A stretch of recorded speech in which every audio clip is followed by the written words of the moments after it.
Welcome. In this video, I'm going to be backtesting a simple trend following pullback strategy that uses divergence signals. So the purpose of this is to demonstrate how much better regular divergence is when you use it going with the trend versus going counter trend. So a lot of people out there using divergence, counter trend, are getting scared when they see some bearish divergence while price is in an uptrend.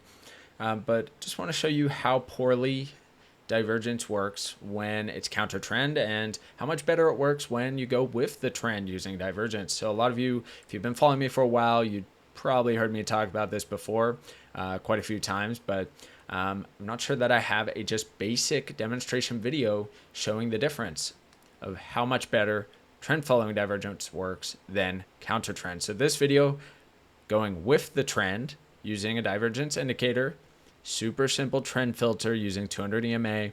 Gonna do a back test, 100 trades in a row, show you guys the results of that, and then I'll make a separate video, 100 trades, counter trend, regular divergence, same sort of deal, just to kind of help educate, show how poorly counter trend divergence really works. Now, before getting into breaking down the strategies, so you guys can see exactly what I'm testing with stop loss placement, what indicators I'm using here, take profit target, break even stop loss method, and so on. Quick shout out to my affiliate, Bitunix Exchange. These guys set up my viewers with a limited time event. So just signing up can get you 10 USDT plus all of these additional trading volume bonuses. And these are on top of their already good welcome bonuses that everyone gets anyway. So check out Bitunix Exchange. They do not require KYC, do not require a VPN. Anyone in the world can use them. So they're perfect if you aren't able to access most crypto exchanges due to your geolocation, wherever you're living, where may be restricted. Some exchanges aren't allowing everyone without KYC, or they may have IP blockers. Check out Bittrex if that's you and you're having a tough time choosing an exchange or getting access to most exchanges, because they set up this event. And don't forget, it's on top of the already good bonuses they give with the welcome bonuses that everyone has available. So check them out if you're interested in a crypto exchange. Now, let's break down this strategy. First, let's cover the indicators being used here. So for the divergence signals, I'm using Divergence for Many Indicators V4 by Lonesome the Wolf, free on TradingView, has default settings. ATR Stop Loss Finder by Verified for the stop loss indicator here, and then just a basic 200 period exponential moving average. So let's go through quickly. Here's the settings there for the indicators. Here's another one. This is regular divergence signals. Everything is set default. And then we have the ATR stop loss indicator, 1.5 times the ATR. Here it is. And so let's break down the exact strategy when I'm actually back testing for 100 trades in a row. Now, simply, we want to trade with the trend, which means if price is over the 200 EMA, we're only longing, and we take a long when we get a regular divergence signal. That's it. That's the long signal. It's just one of these yellow signals signaling that there's a bullish divergence. We ignore all the bearish divergence when price is in an uptrend. Don't care about it. We're just going with the trend. So here is an example. Price closes over 200 EMA when we get that signal. That's a valid signal. Entry upon that signal. Stop loss is placed to the stop loss indicator of that entry candle, right? So there's stop loss placement, entry trigger. And for the profit target, we're going to be targeting the highest point on the ATR stop loss indicator before that pullback began, right?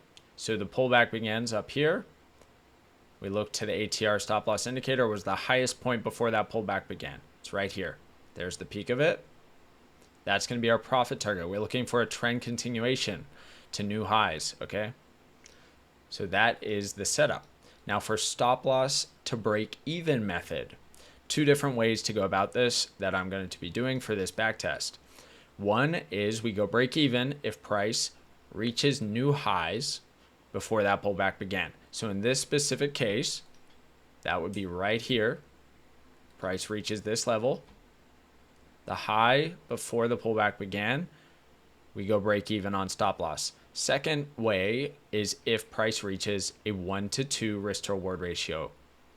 Okay, so in this case, we would just go break even as soon as the highs are hit, but some cases we get a 1-to-2 risk to reward ratio before the highs are hit. So those are the two ways we'd go break even on stop loss. Okay, and then continue targeting that high 1.5 ATR above the high before that pullback began. Okay, let's go back just to a short signal over here. This was the last signal that's valid. So we get a bearish divergence signal while price is in a downtrend under the 200 EMA. That is our signal to enter.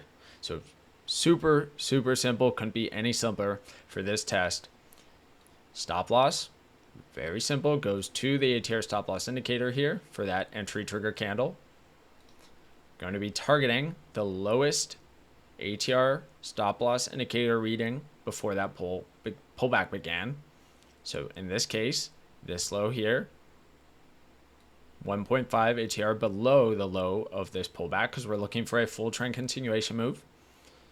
There it is right there. And again, stop loss goes break even when we reach lows before the pullback began, or 1-to-2. In this case, it would be at the lows. Here's another one, the last long signal here. So we're over the 200 EMA, we get a regular divergence signal, regular bullish divergence. That's a long. Stop loss goes to our stop loss indicator for that candle. There it is. We're targeting the highest point of the ATR stop loss indicator before that pullback began that gave us our signal. So it's this right here. And then we go break even at either 1-to-2 or at new highs. In this case, we hit new highs before we get 1-to-2 risk to reward ratio. So that's break even stop loss. And then we continue targeting that high. Okay. And then we go back here. I mean, it's probably making sense to everyone by now. It's very simple. We're just taking signals based on this indicator. It couldn't be any simpler than this. And just to kind of put in a side note, this divergence indicator does give funky divergence signals that I personally would not count as valid or would not take myself with my strategy. But just for, consistency and just ease of testing, I'm just going to be taking every single signal that this gives, and it will still demonstrate my point about divergence plenty well. And so there it is. We get that trigger. We push down, but we don't actually end up reaching 1-to-2 or the lows, so it does get stopped out. This one's a loss. Here's another one that's a loss. We get that trigger here. Go stop loss right over here, gets stopped out, and we would be targeting these lows over here, the lowest point on the ATR stop loss indicator, which is 1.5 ATR below the low before that pullback began. Okay, so hopefully it makes sense. Very, very simple. Two methods for break even stop loss. Simply looking for trend continuation, entering on a divergence signal with the trend. Okay, so I'm going to fast forward through the 100 back test and show you guys the results at the end.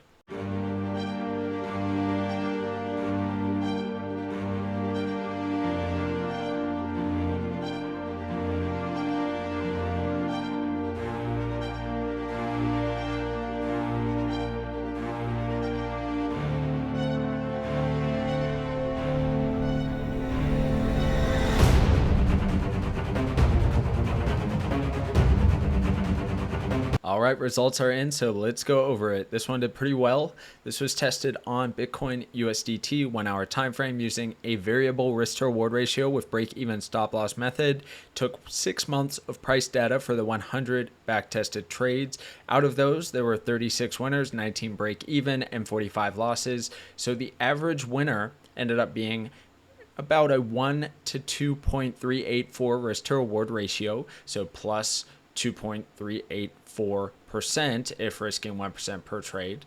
And then the losses, obviously minus 1% or 1R. Break even, I just count as zero, nothing.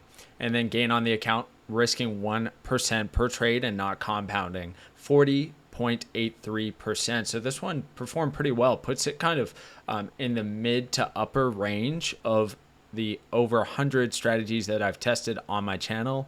And so trend following pullbacks with just regular divergence, even using a subpar method for detecting the divergence, seeing as the indicator gives some very questionable signals that I would not count myself, still did really well.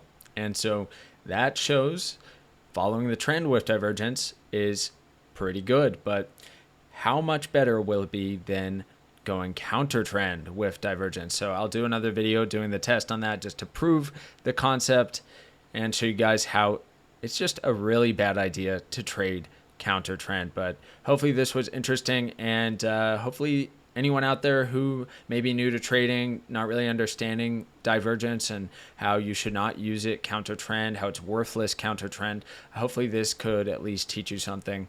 That is the whole point. So let's do that follow-up video in a couple days, and I'll just refer back to this to prove the point. But anyway, thank you guys for watching, and have a great day.